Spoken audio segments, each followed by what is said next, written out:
Vamos a buscar en el capítulo 16 del Evangelio según San Mateo. Capítulo número 16 del Evangelio según San Mateo. Estamos caminando por este Evangelio y ya llegamos a la altura del capítulo 16. Esperamos que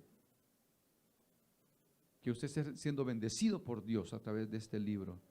Capítulo 16, versículo 21, leemos la bendita palabra de Dios que nos dice: desde entonces comenzó Jesús a declarar a sus discípulos que le era necesario ir a Jerusalén y padecer mucho de los ancianos, de los principales sacerdotes y de los escribas, y ser muerto, y resucitar al tercer día.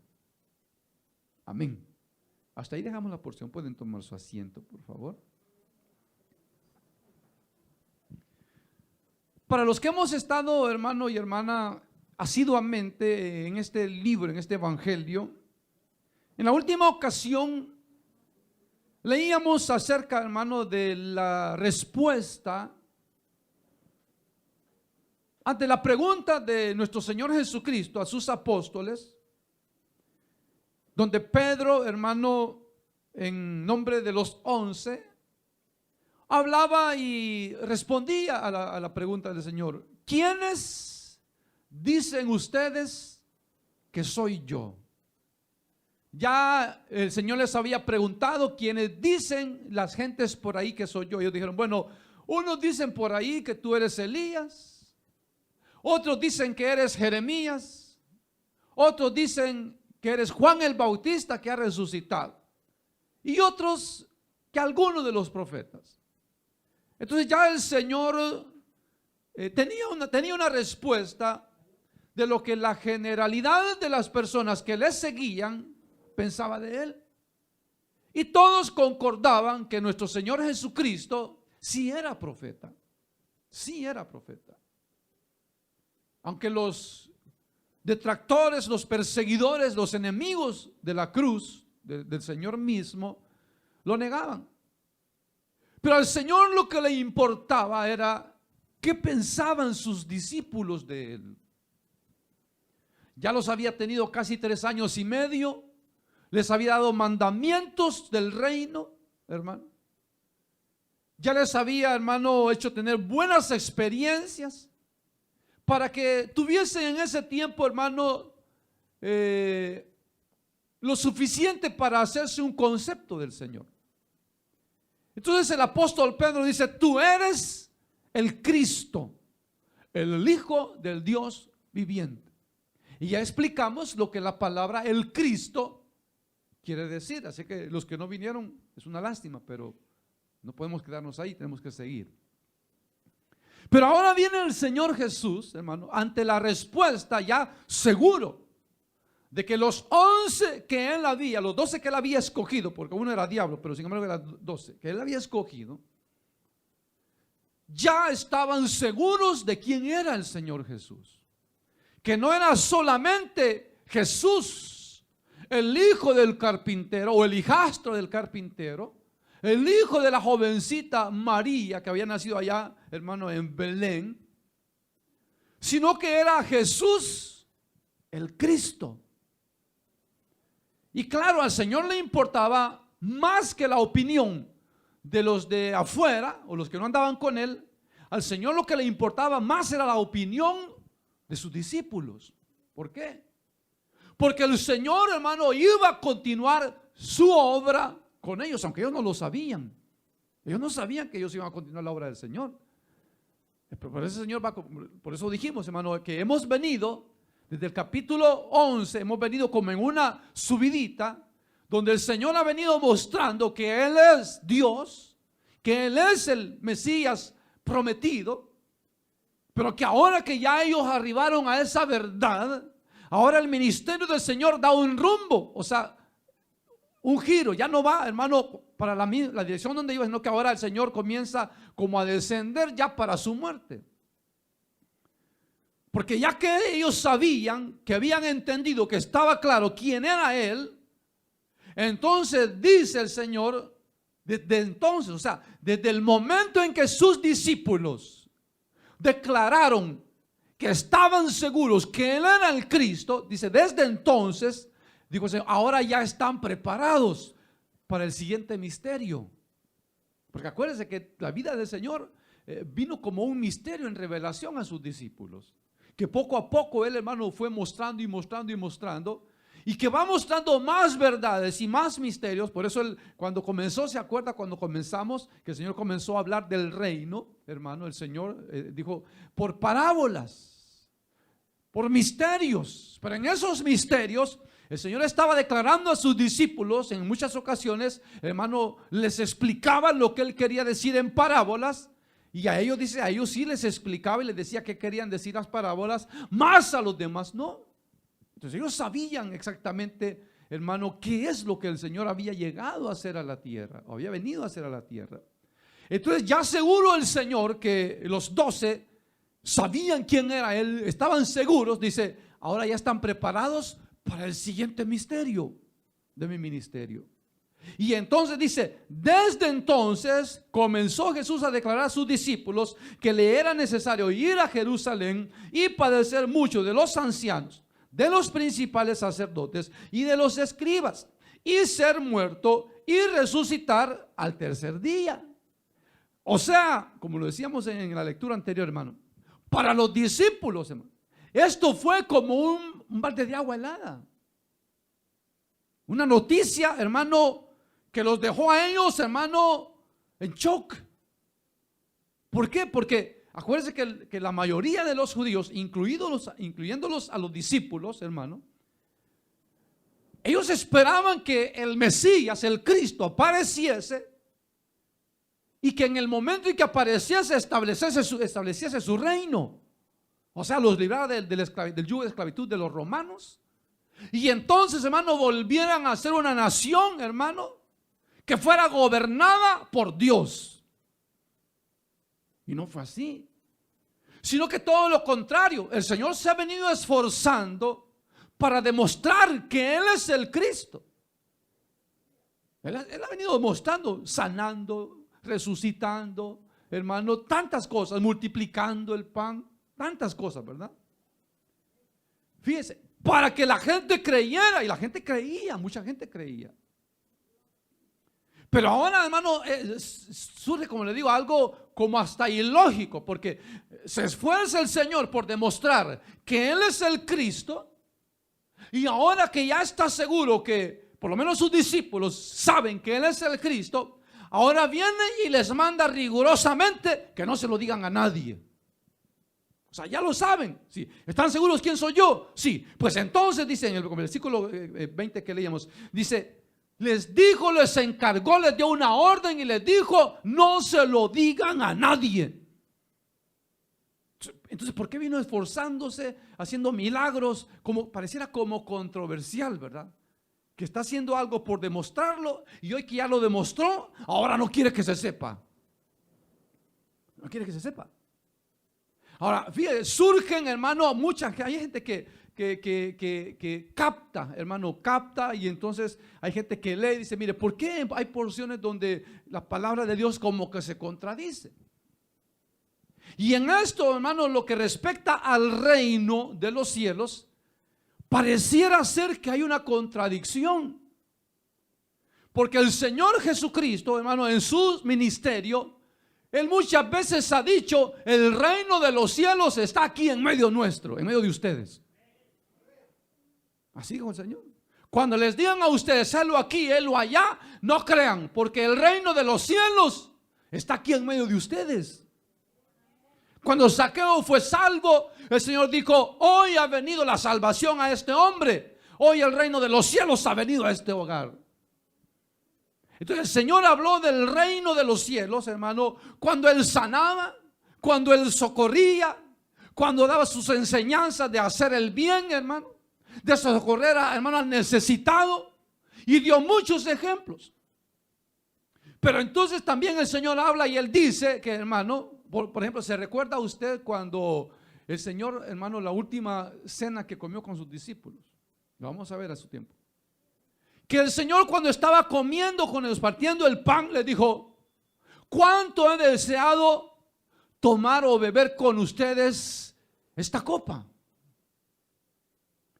porque no la beberé más, sino hasta el día allá en el reino. Entonces, bueno, ¿cómo era? ¿El reino está aquí o va a estar allá? Entonces, el reino, hermano, de los cielos tiene, hermano, tiene su inicio y tiene su fin, por supuesto. Pero el reino de los cielos, hermano, es todo aquello que Dios ha encargado a la iglesia, a su pueblo, hacer, o sea, guardar sus mandamientos, obedecer su palabra. Ese es, hermano, ese es traer el reino de los cielos o tener el reino de los cielos en medio de los hombres. Porque eso es lo que el Señor dijo. Se recuerda, Él hizo las parábolas. ¿Cómo hablan? La parábola de la semilla, la parábola de la cizaña, bueno, tantas cosas. Todo eso, hermano, era que lo que Él quería, que la iglesia, hermano, tuviera un estilo de vida muy diferente al mundo. Por eso el Señor dijo, ustedes son la sal de la tierra. O sea, la tierra es una cosa y la sal es otra. Entonces dijo el Señor, ustedes son la sal de la tierra. El mundo, dijo el Señor, está en tinieblas. Ustedes son la luz de este mundo. Entonces, ve, hermano, que a nosotros Dios nos mira diferente. Pero Dios quiere que los que decimos que somos de Él, vivamos como Él dijo que viviera. Porque cuando el Señor venga, hermano, cuando el Señor tengamos que darle cuenta, el Señor no va, hermano, a juzgarnos por si veníamos a la iglesia o no, si orábamos o no, si servíamos o no. O sea, eso es parte de la vida cristiana. Servir es parte de la vida cristiana. Congregarse es parte de la vida cristiana. Orar es parte de la vida cristiana. Todo eso es parte de la vida cristiana. Pero cuando el Señor venga, el Señor dice que cuando Él venga, dice que va a juzgar a los hombres y les va a decir, estuve enfermo y no me visitaste. Estuve en la cárcel, no estuviste conmigo. Estuve hambriento y no me diste de comer. Entonces, hermano, el ser parte del reino, de la iglesia de Dios, implica, hermano, una serie de acciones buenas. Hacer justicia, hacer misericordia. Y eso es lo que Dios quiere. Entonces no vale la membresía, no vale el ser miembro, hermano, el tener privilegio, el tener esto, lo otro, no vale delante de Dios, sino que lo que va a valer y vale delante de Dios es si hicimos lo que Él quiere que hagamos. Por eso digo el Señor, dice, el que hace la voluntad de mi Padre que está en los cielos, mi Padre y yo vendremos y haremos morada en Él. El que hace la voluntad del Padre. Pero entonces ahora el Señor, hermano, les da un baldazo de agua fría a los discípulos, porque ya está, porque acuérdense que el pensamiento, los discípulos hasta, acuérdense que se andaban peleando por las posiciones, ¿verdad? De quién sería el que se sentaba a la derecha de él, quién a la izquierda, y hasta usaron a la madre de uno de ellos, y madre, ve tú, porque si usted ve, el Señor a las mujeres casi nunca les negaba peticiones. Entonces va la madre de los hijos de Zebedeo, dice, va e intercede por ellos, y le dijo, Señor, que en tu reino mis dos hijos estén el uno a tu derecha y el otro a tu izquierda. El Señor le dijo, ni sabe lo que estás pidiendo, mujer. Porque así pasa, hay veces pedimos cosas que ni sabemos lo que estamos pidiendo. Ni sabemos. Y el Señor les hace una serie de preguntas y al final le dice, bueno, ustedes pueden beber del vaso que yo puedo beber y pueden ser bautizados con el bautismo que yo soy bautizado. O sea, ustedes pueden vivir la misma amargura que yo estoy viviendo y pueden ser crucificados como yo soy crucificado o seré crucificado, pero el sentarse a mi izquierda y a mi derecha no está en mi darlo, sino a mi Padre Celestial. Pero ya andaban, ¿verdad? Que se andaban peleando en quién era el mayor entre ellos, ¿verdad? Se andaban peleando, tenían discusiones entre ellos. Porque ellos pensaban que el Señor de un rato a otro iba a establecer el reino. De seguro ya se miraban ellos como de seguro el alcalde o quizás el diputado, no sé qué, ya se miraban ellos ahí, ¿verdad? Con un puesto, hermano, en el gobierno del Señor Jesús. Pero ahora que ellos ya entendieron que Él es el Cristo, Viene el Señor y dice, bueno, muchachos, les tengo una noticia. Y les da la noticia. Miren, amigos, les dijo, quiero decirles que es necesario que yo vaya a Jerusalén y allí sufra, padezca mucho de los ancianos, de los principales sacerdotes, de los escribas. Ahora, fíjese, si usted lo nota, hasta este momento el Señor Jesús no ha tenido ni siquiera un roce con los ancianos del pueblo de Israel. Hasta ese momento no. Hasta ese momento no, eran solo los escribas, los saduceos, porque la mayoría de los sacerdotes o los sumos sacerdotes eran saduceos. Entonces ellos eran los que lo perseguían al Señor para ver en qué lo agarraban, para acusarlo y matarlo. Pero los ancianos del pueblo de Israel, esos no se habían metido en nada.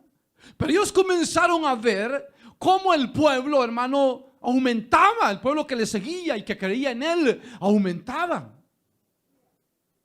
Y entonces, lo voy a adelantar un poco, pero llega un momento en que ellos dicen, bueno, si este hombre sigue vivo, todo el pueblo se irá atrás de él y entonces nos van a botar este templo, la sinagoga, al ver que nadie viene. Tenemos que hacer algo. Y es donde ellos deciden matar al Señor. O sea, los mismos ancianos del pueblo de Israel, que fueron los que lo entregaron a Pilato, lo mataron y todo, fueron ellos. Pero hasta ahora, el capítulo 16, el Señor no ha tenido ningún encuentro con ellos. Pero ahora el Señor les está diciendo que al llegar a Jerusalén va a comenzar a tener problemas con los ancianos del pueblo de Israel, los fariseos, los saduceos, los principales sacerdotes. Y va a tener un problema con ellos. Y dice, ser muerto y resucitar al tercer día. O sea, les estaba dando la noticia que hoy que ya sabían que era el Cristo, que se iba a morir. Que se iba a morir. Es como sintiera usted, hermano, que por años alguien trabajara con usted y usted trabajara con ese alguien y se lograra el objetivo que se han trazado, y cuando ya se ha logrado el objetivo, entonces ahora lo vamos a deshacer. O sea, parecía ilógico, como que no coordinaba con la voluntad de Dios. ¿Por qué? Hoy que sabemos que es el Cristo, que toda la gente lo sigue, que la gente lo aclama, porque hoy que está en la cúspide de su fama, porque hoy tiene que pasarle eso. Como que no era la voluntad de Dios. A veces nos pasan cosas, ¿verdad, hermano? Que uno piensa que no es la voluntad de Dios y uno dice, ¿por qué me pasa a mí? ¿Verdad? Algunas veces que nos pasan cosas para las cuales no estamos preparados ni mentalmente ni emocionalmente. Entonces, ¿por qué me pasa a mí? Pero por supuesto son las de gracias, porque si le regalan $100,000, no va a decir, no, yo no lo quiero, ¿por qué me pasa a mí? ¿Verdad? Nadie va a decir eso, ¿verdad? Pero si son cosas difíciles, problemas y cosas por el estilo, hermano, muchas veces, hermano, si no estamos preparados, hermano, se nos viene el mundo abajo, ¿verdad? Porque no estamos preparados. Los discípulos no estaban preparados para eso. Estaban preparados para lo mejor para ellos. Ellos pensaban, el reino se va a establecer, ya nos dio las leyes, las normas, los mandamientos, ya escogió su gabinete, vamos a ser 12, él va a ser nuestro rey y aquí se acabó el hambre. Y era todo lo contrario lo que el Señor les estaba diciendo. O sea que les estaba diciendo, mire, yo voy a padecer. Y si ustedes me siguen, lo más seguro es que ustedes van a padecer. Yo voy a morir. Y lo más seguro es que si yo muero, a ustedes también los van a amenazar a morir, a matarlos. Eso es lo más seguro. Entonces lo que parecía algo que estaba bien, hermano, plantado, ahora comienza, hermano, como a tambalearse. Que te vas a morir, Señor. ¿Sí? Que te van a matar, Señor. Si tú los has avergonzado, toda pregunta que te han hecho, tú les has contestado. Señor, tú has ganado. ¿Por qué hoy vas a dejar que te golpeen, que te hagan daño? Ese era. Por eso, si usted lee, si usted le puso atención, dice que era necesario. O sea que no fue porque Pilato, hermano, se lavó las manos y lo abandonó. No fue porque Judas lo traicionó. No fue por eso. No fue porque los ancianos del pueblo de Israel lo entregaron y lo mataron. No. Es que era necesario que él muriera. Él se los dijo. Y yo digo, miren, por culpa de este Judas me voy a morir. Él no dijo eso. Por culpa de un tal Pilatos me voy a morir. Él no dijo eso. Sino que él dijo, es necesario que yo me muera. Imagínense. No cree que hay gente que como que es necesario que se muera, ¿verdad? A veces sí, más que todo las suegras, como dicen, ay, ojalá se muriera. Tan necesario es que se muera. Algunas suegras, ¿verdad? Algunas son buenas. Cosas por el estilo. Pero aquí, hermano, aquí era un propósito divino. Aquí era un propósito divino. Que tenía que cumplirse porque así estaba escrito. ¿Verdad? Así estaba escrito. Y como así estaba escrito, el Señor dijo, es necesario que yo vaya a Jerusalén y ahí en Jerusalén padezca mucho.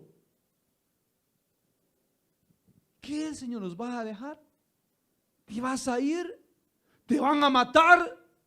Y por eso es que Pedro, hermano, sin que se dieran cuenta, por ahí encontró un machete ahí mojoso y se lo metió debajo de la túnica.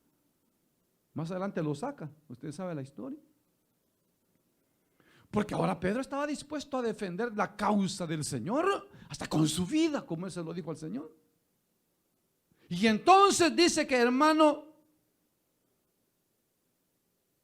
los sacerdotes, los escribas, lo matarían, pero resucitaría. Entonces, aquí viene, como digo, porque el Señor les estaba diciendo, muchas veces les dijo, el reino de los cielos está aquí. Estaban felices, dijeron, no hombre, de un rato a otro lo hacemos rey. Pero en una ocasión, que aquí no lo dice, pero en otros evangelios lo dice, cuando el Señor multiplicó el pan y los peces, dice que, hermano, la gente vino para hacerle rey. Y entonces los discípulos estuvieron de acuerdo y dijeron, vio la multitud y dijeron, queremos hacer a Jesús nuestro rey. Qué bien, dijeron los apóstoles, vamos a buscar al maestro. Y van a decir, Señor Jesús, Señor, Señor, Señor. Y el Señor ya se había ido. El Señor se fue.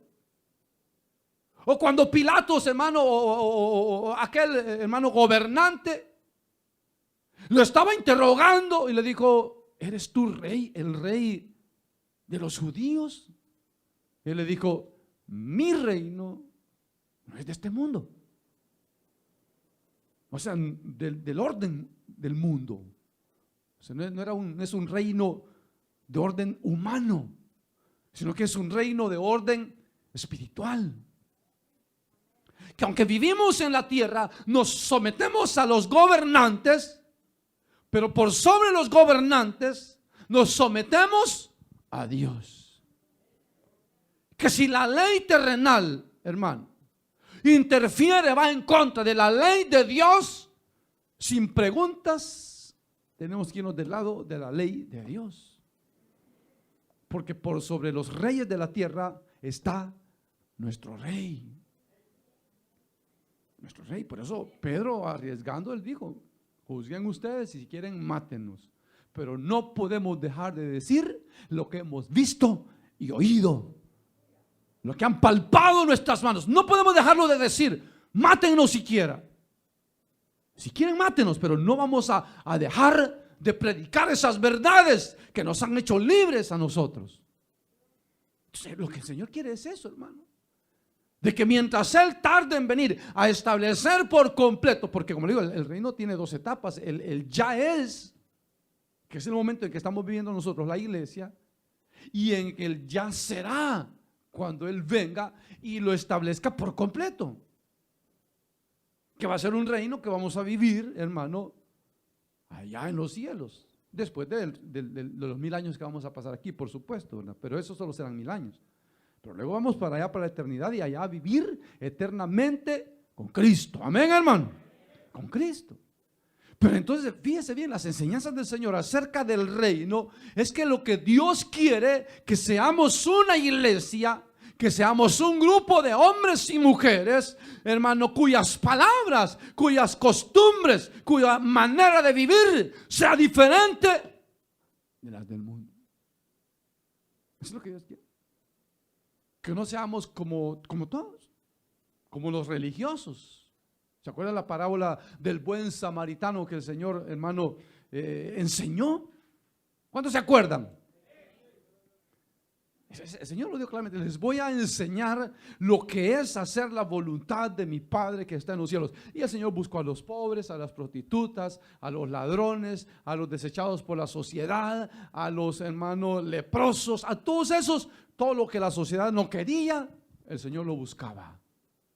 Por eso el apóstol Pablo, él dice muy claramente que la escoria, lo débil del mundo, escogió Dios para avergonzar a los fuertes, a los sabios, a los poderosos. Para eso. Y entonces los llevó y les contó y les dijo: les voy a contar algo que pasó. Un hombre venía descendiendo el camino que desciende para Jerusalén. Ahí dice, lo agarraron unos ladrones, lo golpearon y lo dejaron ahí medio muerto. Aquí viene la historia. Y aparecieron los religiosos, los que vienen con la Biblia, los que vienen con corbata, los que creen que con venir y sentarse a la iglesia 2 horas ya son hijos de Dios, los que creen que con aplaudir ya son hijos de Dios. Y los pone, mire, pone hasta gente más alta, porque pone a los sacerdotes, a los levitas, que eran los únicos que podían entrar en el lugar santo, en el lugar santísimo. O sea, ellos tenían ese privilegio. Pues ese tipo de gente que se creían hijos de Dios, que creían conocer la voluntad de Dios, que creían ser santos, dice que venía el sacerdote y vio al hombre que estaba tirado, y cuando lo vio, pasó de largo.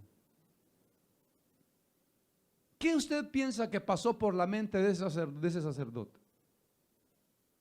O sea, como el sacerdote tenía que entrar al lugar santo, al lugar santísimo, purificado, entonces el sacerdote, hermano, religiosamente, hermano, no tenía que tocar ningún lugar inmundo. Y como los samaritanos para los judíos eran gente inmunda, eran como perros, perdón la expresión, pero eso es lo que enseña la Biblia. Entonces él dijo: si toco a este hombre, ya no voy a poder ministrar en el templo porque voy a estar contaminado. Y dice que pasó de largo y lo dejó ahí muerto, medio muerto. Venía el levita, que eran los que sabían la palabra, los que le enseñaban al pueblo la palabra, hermano. Y cuando lo vio, dice, hermano, pasó de largo. De largo. O sea, lo vio y no se le conmovieron las entrañas de su corazón para decir: pobre hombre, lo han golpeado, lo han maltratado, hay que ayudarle. No, dice, lo vio y pasó de largo.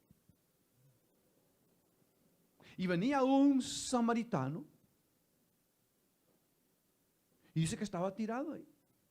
Y cuando el hombre lo vio, dice que fue movido a misericordia, va y lo socorre, lo levanta, lo pone en el animal de carga que llevaba, lo llevó al mesón.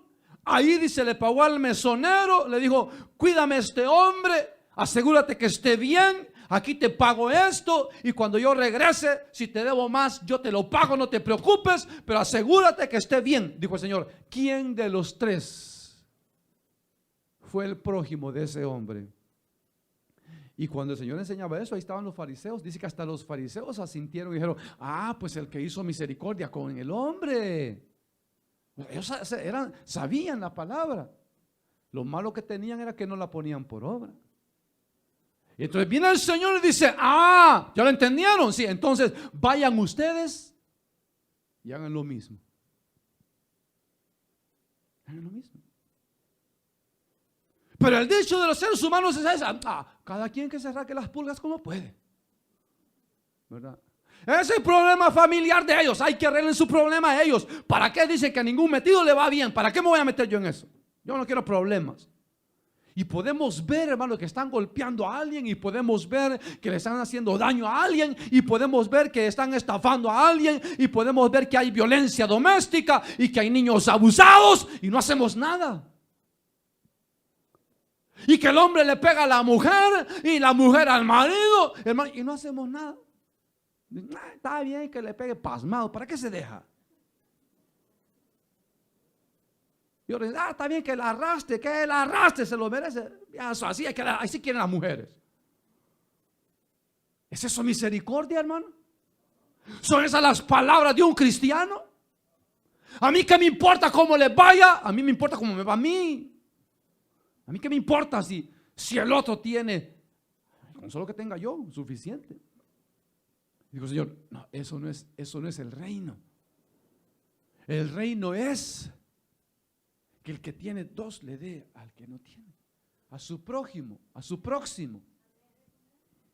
El reino de los cielos es amar aún a aquellos que nos odian,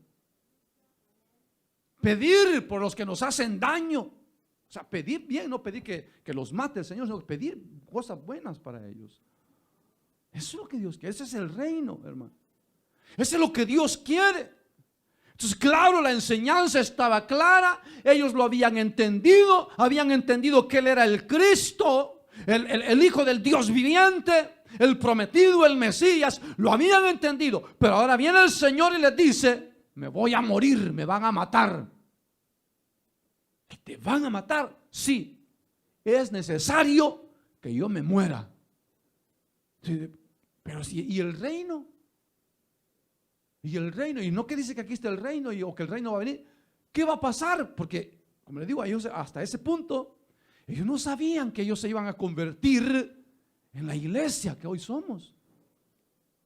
Ellos no sabían que ellos iban a ser los voceros de Cristo, hermano, que llevaran el mensaje de las buenas nuevas del reino de los cielos a los que estaban en tinieblas. Pero el Señor dijo: por eso, si yo no me muero, ustedes no van a agarrar vida. Es necesario que yo me muera.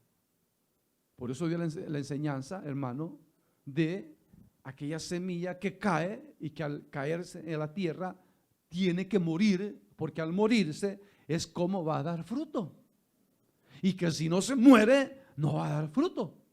Entonces por eso el Señor dijo: me tengo que morir, es necesario que me muera para que la iglesia, el reino de los cielos, dé su fruto. Dé su fruto. Entonces, ve, hermano, eso aplicado en nuestra vida como iglesia, eso es. Que si nosotros morimos a nosotros mismos, al morir nosotros, va a Dios a dar fruto en favor de otros.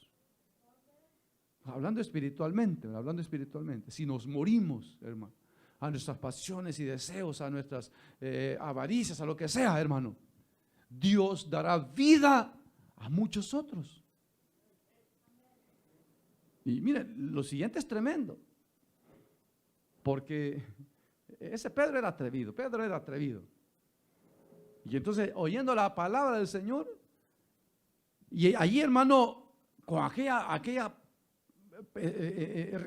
noticia que el Señor les había dado, los llenó, hermano, como les digo, de intriga.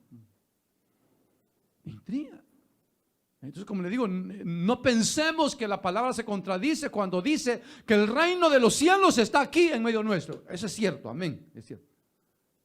Pero también es cierto que el reino de los cielos vendrá para establecerse por completo en nosotros, no en la tierra, porque la tierra va a desaparecer. Se va a establecer en nosotros, la iglesia. Amén, hermano. Porque Cristo, Él vive en nosotros, ¿verdad, hermano? Porque somos su cuerpo, dice, ¿verdad? Somos su cuerpo. Y si esto que es cierto que andan ángeles ministradores alrededor nuestro, pero Cristo, el Cristo de la gloria, vive en nosotros. Su reino Él lo ha establecido en nuestro corazón. En nuestro corazón.